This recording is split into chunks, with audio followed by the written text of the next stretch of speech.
Lance Stroll didn't get out on track at all during qualifying for the Australian Grand Prix, and his Aston Martin team have actually had to demonstrate evidence of his competence behind the wheel of a Formula 1 car just to get him allowed to start the race. It's because of Formula 1's 107% rule, which means that a driver has to set a lap time within 107% of the quickest time in Q1 to qualify for a race. Lance Stroll was stuck in the garage, and so he didn't get the opportunity to do that. Now, this is a fairly common thing with crashes and things like that, but it's always been pretty much a formality in recent years that the stewards would allow a driver to start the race anyway.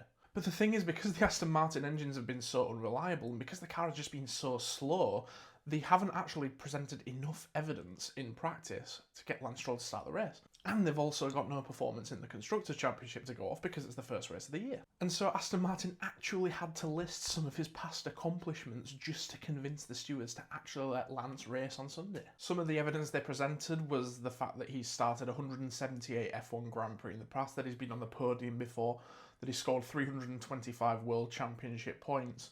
Aston Martin argued that those facts, along with the fact that his teammate Fernando Alonso qualified 17th in the other car, were suitable evidence that Lance Stroll would have been capable for qualifying if his engine was working. And in the end, the stewards agreed and Lance Stroll will be allowed to start Sunday's race. But this was a near miss. No one has been denied the chance to start an F1 race since Narain Karthikeyan and Pedro de la Rosa, both for HRT, back in 2012 at the Australian Grand Prix. But with the new regulations and some pretty big performance differences between the teams, it's been speculated that the 107% rule could come back into play this year. Lance Stroll has avoided it this time, but will everyone avoid it next time out in China?